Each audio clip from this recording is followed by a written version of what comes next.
चलिए देखिए, नया चैप्टर का क्या नाम है? दो चर रैखिक समीकरण, दो चर वाले रैखिक समीकरण। कितना चैप्टर होगा? 3.1 ना, यानी 3 एक्सरसाइज लिखिए। 3 से, कहाँ से? 3 से। दो चर वाले रैखिक समीकरण किसको कहते हैं पहले वो समझ लिए।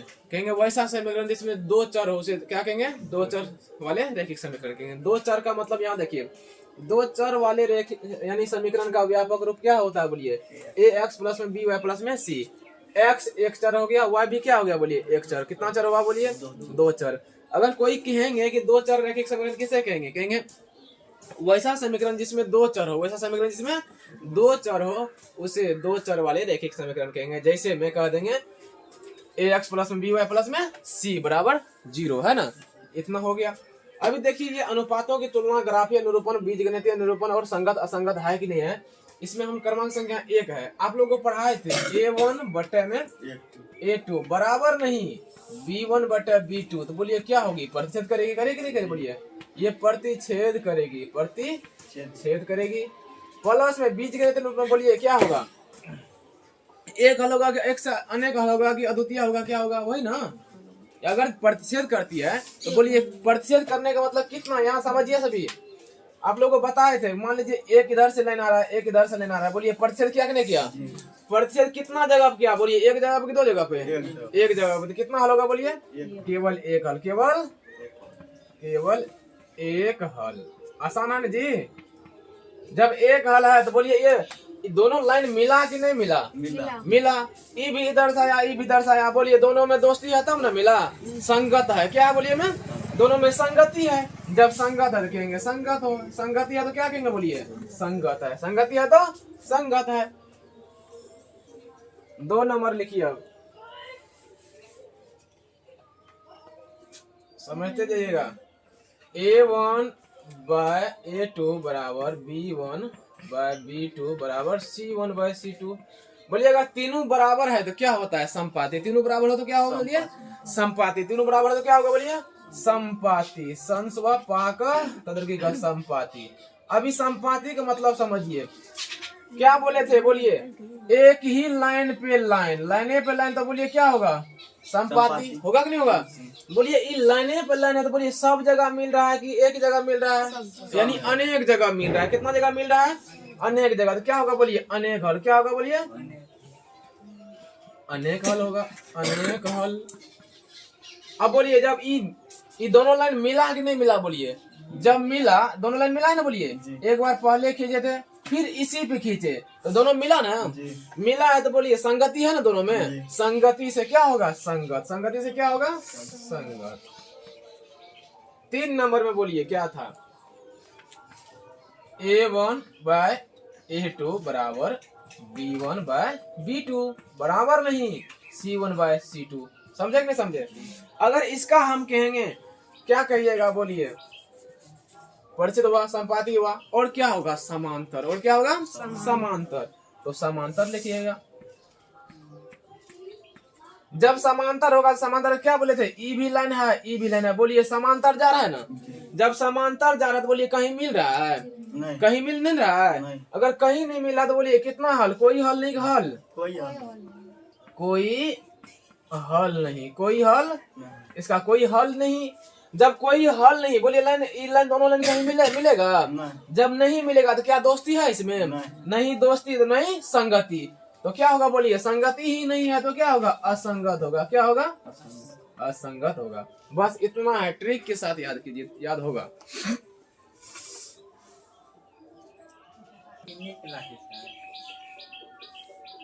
देखिए यहाँ पे इसको फिर से समझते हैं, ये आपको बहुत काम में आएगा। इसमें से नहीं बेचे तो 5 से 10 नंबर आपको मिलेगा।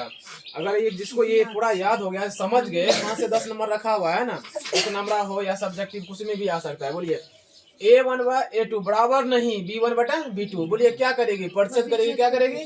प्रतिच्छेद का बोलिए प्रतिच्छेद ये ऐसे करा कि नहीं करा? ऐसे जब ये प्रतिच्छेद करा तो बोलिए कितना जगह करा? एक जगह, 2 जगह करा? बोलिए एक जगह, है ना? जब एक जगह करा तो बोलिए कितना हल होगा? केवल एक हल। केवल कितना होगा? एक हल को ही हम लोग अद्वितीय कहते हैं। क्या कहते हैं? अद्वितीय। इसी को हम लोग अद्वितीय कहते हैं। याद रखिएगा, इसी को हम क्या कहते हैं? बोलिए अद्वितीय कहेंगे। अब बोलिए इन लाइनें समझिए, ये लाइन दोनों कहीं ना कहीं मिला कि नहीं मिला, बोलिए कितना जगह मिला था, एक जगह, इसलिए एक हल। बोलिए जब मिला तो संगति है दोनों में, है ना, संगति और दोस्ती है, तो बोलिए क्या होगा, संगति से संगत होगा, संगति से। अब देखिए संपाति, हम बोले एक पे एक रहेगा तो संपाति होगा, एक ही लाइन पे एक लाइन तो क्या होगा, बोलिए संपाति होगा कि नहीं होगा। बोलिए ये लाइने पे लाइन है, तो बोलिए एक जगह मिला कि अनेक जगह मिला है, अनेक जगह मिला है, तो बोलिए कितना हल होगा, अनेक हल होगा, कितना हल होगा, अनेक हल। बोलिए दोनों सब जगह मिलते आया है ना, यानी मिला है तो दोस्ती है, दोस्त है ना, दोस्ती है तो संगति है, संगति से क्या होगा, बोलिए संगत होगा, संगति से क्या होगा।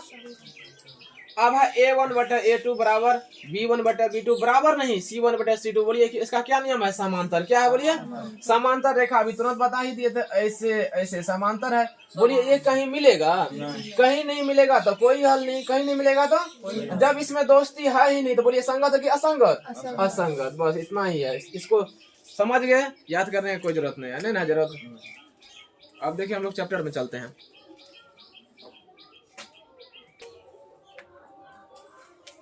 यहाँ देखिए परिच्छेद करने वाली समीकरण का उदाहरण, कौन सा समीकरण परिच्छेद करेगी और कौन सा समीकरण परिच्छेद नहीं करेगी, उसका उदाहरण हम लेते हैं यहाँ पे। बोलिए x के पीछे में क्या रहता है, बोलिए a की b, x के पीछे में हमेशा क्या होगा, बोलिए a होगा, क्या होगा। बोलिए y के पीछे में क्या रहता है, बोलिए b, जिसमें कुछ नहीं है, बोलिए उसमें क्या रहेगा, बोलिए c का क्या -4 है ना। x के पीछे में हमेशा 1 होता है, a होता है, y के पीछे में बोलिए क्या होता है, b होता है, जिसमें कुछ नहीं लगा वो क्या होता है, बोलिए c होता है। इस समीकरण 1 है कि 2 है, 1 है तो 1 लगाना है, 1 है तो क्या लगाना है, बोलिए 1। इसी तरह समीकरण 2 में लिखिए यहाँ, बोलिए a हो गया, आपको b हो गया, c हो गया।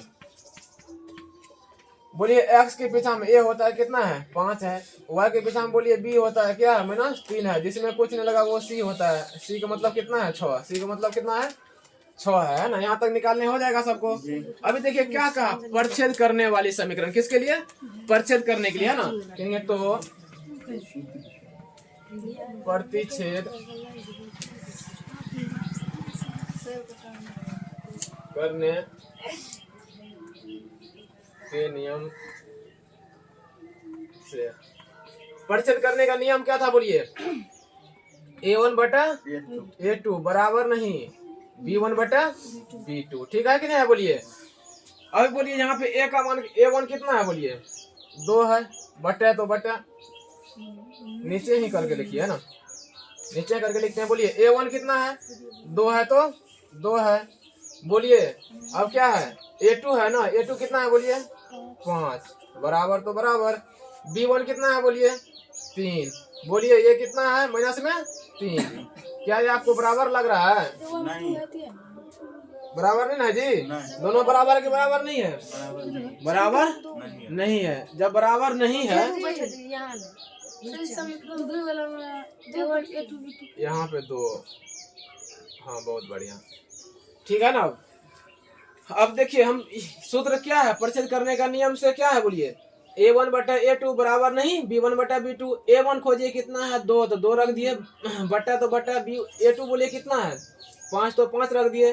फिर है B1 का मान 3 है, 3 रख दिए। B2 का मान कितना है, बोलिए -3 है, 3 रख दिए। क्या ये दोनों बराबर है, नहीं ना बराबर। अभी देखिए बात दोनों मिल गया कि नहीं मिल गया। ये भी कह रहा है कि बराबर नहीं होना चाहिए दोनों, और समीकरण में भी दोनों बराबर नहीं हुआ। तो बोलिए यह समीकरण परिच्छेद करेगी नहीं करेगी, करेगी। यहाँ लिख दीजिए अतः यह समीकरण परिच्छेद करेगी।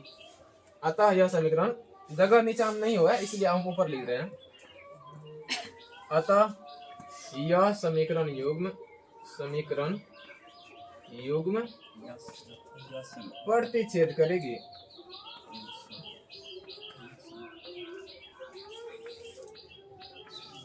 इसी टाइप से निकालेंगे सबका, चाहे परिच्छेद करे, समान संपाति के, समांतर के, इसी टाइप से उदाहरण ले करेंगे।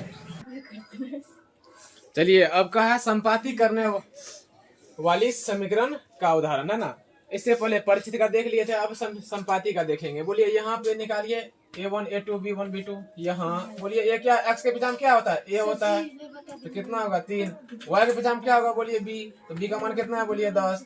जिसमें कुछ नहीं लगा हो उसका मान क्या होता है बोलिए c का मान कितना है बोलिए माइनस में। इस समीकरण 1 है, इसीलिए A1 B1 C1। समीकरण 2 से लीजिए यहाँ A B C। x के पीछे में हमेशा a का मान होता है तो 6 होगा, y के पीछे में हमेशा b का मान होता है तो 20 होगा, जिसमें कुछ नहीं वो तो c होगा, c का मान माइनस में 40 है। ये समीकरण 2 है तो 2 लगाइए, 2 2। ठीक है, अब देखिए क्या कह रहा है, संपाती है कि नहीं है, तो कहेंगे संपाती के नियम से। संपाती के नियम से, अगर संपाती का जो नियम है उसमें क्या होता बोलिए A1 बटा A2 बराबर B1 बटा B2 बराबर C1 बटा C2, यानी तीनों बराबर होना चाहिए। तीनों क्या होना चाहिए बोलिए, बराबर होना चाहिए। बोलिए पहले A1 है तो A1 का मान कितना है 3, तो 3। A2 का मान 6 है तो 6 रखिए, बराबर तो बराबर। B1 का मान 10 है तो 10 रखिए, B2 का मान 20 है तो 20 रखिए, बराबर।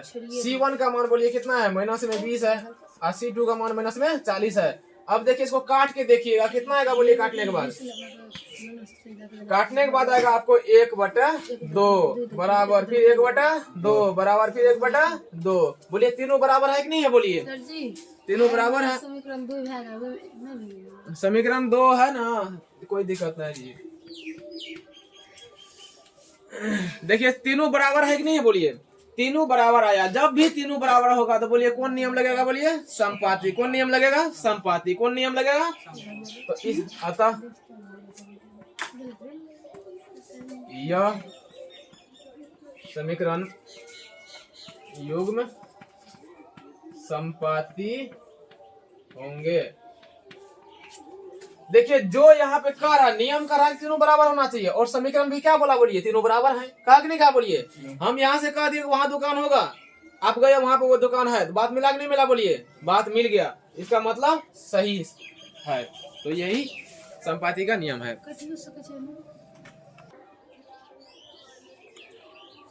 चलिए देखिए समीकरण, समांतर करने वाली समीकरण का उदाहरण। देखिए इससे पहले हम परिच्छेद बताए और संपाती बता दे, अब क्या बता रहे हैं, समांतर करने वाली समीकरण का उदाहरण।